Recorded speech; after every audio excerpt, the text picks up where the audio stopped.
Administrative லாவில் பார்த்தீங்கன்னா நம்ம பார்க்கக்கூடிய மிக முக்கியமான ஒரு டாபிக் தான் இந்த ரெஸ் ஜுடிகேட்டா. ரெஸ் ஜுடிகேட்டா அப்படின்னா என்ன அப்படின்னு பார்த்தீங்கன்னா முன் தீர்ப்பு தடைன்னு அர்த்தம். எந்த விஷயத்துக்காக முன் தீர்ப்பு தடை அப்படின்னு பார்க்கும்போது கிட்டத்தட்ட இத்தனை வாக்கியங்களை இத்தனை வார்த்தைகளை நீங்கள் ஞாபகம் வச்சுக்க வேண்டியது இருக்குது. ஜஸ்ட்டு வார்த்தைகளை ஞாபகம் வச்சுக்கிட்டிங்கன்னா போதும். ரெஸ் ஜுடிகேட்டா ரொம்ப ரொம்ப ஈஸி. நான் இதற்கு முன்னாடி சொன்ன மாதிரி தான் சட்ட புத்தகத்தில் இருக்கக்கூடிய கடுமையான வாக்கியங்கள் மிக எளிமையான அர்த்தத்தை கொடுக்கும். இப்போ ரெஸ் ஜுடிகேட்டானா ஏதோ ஒரு பெரிய கான்செப்ட் மாதிரி உங்களுக்கு தோணிருக்கும். ஆனால் இந்த வகுப்பு முடிஞ்ச உடனே பார்த்தீங்கன்னா இவ்வளோ மிக எளிமையானதா அப்படின்றத நீங்களே புரிஞ்சுப்பீங்க. சரி, ரெஸ் ஜுடிகேட்டா அப்படின்னா என்னென்னா நீங்கள் நினைவில் வச்சுக்கக்கூடிய மிக முக்கியமான ஒரு வார்த்தை இந்த சேம், அதாவது ஒரே மாதிரியான, இதே போல். ஸோ இந்த மாதிரியான வார்த்தைகள் தான். இந்த சேம் என்ற ஒரு வார்த்தையை நீங்கள் ஞாபகம் வச்சுக்கிட்டிங்கன்னா போதும், ரெஸ் ஜுடிகேட்டா மிக மிக எளிமையாக நீங்கள் எக்ஸாமில் எழுதிட்டு வரலாம். என்ன அது சேம் அப்படின்னு பார்த்தீங்கன்னா, சேம் பர்சன், ஒரே மாதிரியான நபர்கள், சேம் சப்ஜெக்ட், ஒரே மாதிரியான டாபிக்ஸ் கொண்ட ஒரு வழக்கு இல்லையா. அதுக்கப்புறம் பார்த்தீங்கன்னா சேம் பிளேஸ், ஒரே இடத்தில், அதாவது ஒரே ஜூரிசேஷனில் கவர் ஆகக்கூடிய அந்த இடம். இந்த மூணும் தான் இந்த ரெஸ் ஜுடிகேட்டாவை கட்டுப்படுத்தும் அப்படின்றது தான் இந்த இடத்துல நம்ம பார்க்க போகிறோம். அதுக்கப்புறம் இன்னும் ஒரு வார்த்தை ஆல்ரெடி டிசைடட். ஆல்ரெடி டிசைடட்னா என்ன?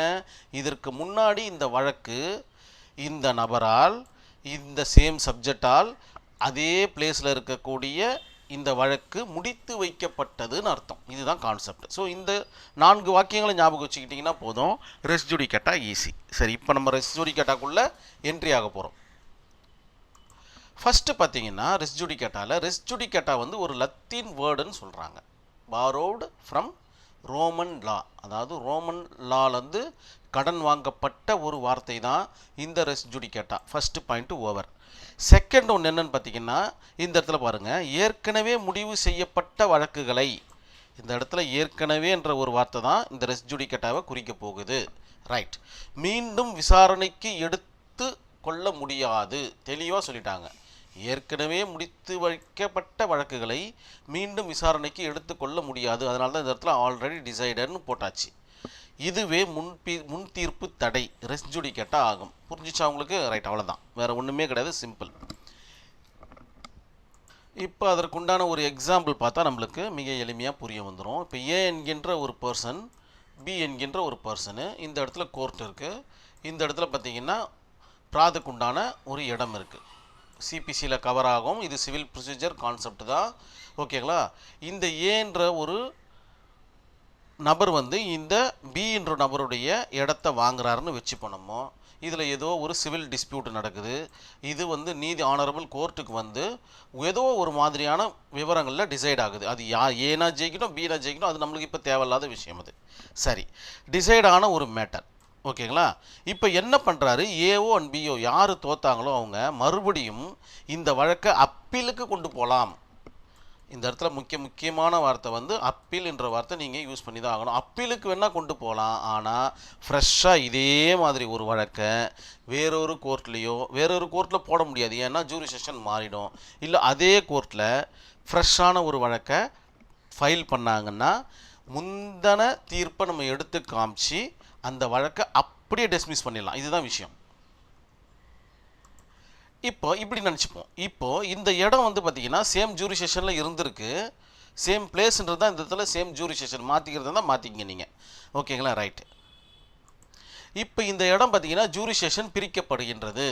மாவட்டங்கள் ஏதோ தாலுக்கா பிரிக்கிறாங்க இல்லையா, அடிக்கடிக்கு பிரிக்கப்படும் போது இந்த ஹானரபிள் கோர்ட்டு எல்லைக்கு உட்படாமல் வேறு ஏதோ ஒரு பக்கத்தில் இருக்க கோர்ட்டுடைய எல்லைக்கு போயிடுதுன்னு வச்சுப்போம். இப்போது இந்த கோர்ட்டுக்கு வந்துடுது. இப்போது இது ஏ என்ற கோர்ட்டுன்னு வச்சுப்போம், இது பி என்ற ஹானரபிள் கோர்ட். சரி, இப்போது இதில் யாரோ ஒருத்தர் தோற்றுருக்காங்க இல்லைங்களா. இவர் என்ன பண்ணுறாரு, ஜூரிசேஷன் பிரிச்சாச்சு. ஸோ இவர் எலிஜிபிள் டு சூட் ஃபைலிங் இந்த இடத்துக்கு, சரிதானே. ரைட். இவர் என்ன பண்ணுறாரு பார்த்தீங்கன்னா, இந்த இடத்துல சூட்டை ஃபைல் பண்ணுறாரு. சூட் ஃபைல் பண்ண உடனே மறுபடியும் என்ன பண்ணுறாங்க, ஆல்ரெடி டிசைடட் மேட்டர் அந்த காப்பியை, டிகிரி காப்பி எடுத்துன்னு போயிட்டு ஆனரபிள் கோர்ட்டில் சமர்ப்பிச்சா போதும், இந்த கேஸ் வில் பி டிஸ்மிஸ்டு. முடிஞ்சு போச்சு மேட்டர், அவ்வளோதான். ஏன்னா அப்ளை டு ரெஸ் ஜுடிகேட்டா. இதற்கு முன்னாடி வாங்கப்பட்ட தீர்ப்பு அங்கே இருக்கிறதுனால இதை எங்களால் மீண்டும் விசாரணைக்கு எடுத்துக்கொள்ள முடியாது. தெளிவாக சொல்லிட்டாங்க இங்கே. இவ்வளவு தான் ரெஸ் ஜுடிகேட்டா. இன்னும் ஞாபகம் வச்சுக்கணுன்னா, நினைவில் கொள்கன்ற இடத்துல பார்த்தீங்கன்னா டபுள் ஜியோபட்ரி அப்படின்ற ஒரு கான்செப்ட் ஒன்று இருக்குது. டபுள் ஜியோபட்ரி அப்படின்னா என்ன அப்படின்னு பார்த்தீங்கன்னா, ஒரு வழக்கிற்கு ஒருவர் தண்டனை பெற்றுவிட்டார். சிஆர்பிசியில் வரக்கூடிய ஒரு கான்செப்ட். ஒரு வழக்கிற்கு ஒருவர் தண்டனை பெற்றுவிட்டார், அதே வழக்கிற்கு மறுபடியும் அவரை தண்டிக்க முடியாது. இதுதான் டபுள் ஜியோபட்ரியோட கான்செப்ட். கிட்டத்தட்ட ரெஸ் ஜுடிகேட்டாவும் இதுவும் ஒத்த மாதிரி இருக்கும். இது சிஆர்பிசியில் வரும், இது சிபிசியில் வரும். இவ்வளோதான் விஷயம். அதுக்கப்புறம் நினைவில் கொள்கின்ற இன்னொரு விஷயத்தில் பார்த்தீங்கன்னா செக்ஷன் 11 ஆஃப் சிபிசி அப்படின்ற மாதிரி சொல்கிறாங்க. ஸோ இது சிபிசியில் வரக்கூடிய கான்செப்ட். ஸோ இத்தனை வார்த்தைகள் இருந்தால் மட்டும் போதும், ரெஸ் ஜுடிகேட்டாவை நீங்கள் மிக எளிமையாக எழுதிட்டு வந்துடலாம். இதை தவிர்த்து வேறு எதுவும் பெருசாக யோசிக்க வேண்டிய அவசியம் கிடையாதுன்னு நான் நினைக்கிறேன். இன்னும் நீங்கள் புத்தகத்தை பார்க்கும்போது ஒரு சில ஐடியாக்கள் உங்களுக்கு கிடைக்கும். அதை வைத்து நீங்கள் உங்களுடைய எழுதும் திறனை நீங்கள் வளர்த்துக்கலாம். இந்த வீடியோ கண்டிப்பாக, இந்த கிளாஸ் உங்களுக்கு புரிஞ்சிருக்கும்னு நினைக்கிறேன். நன்றி, வணக்கம்.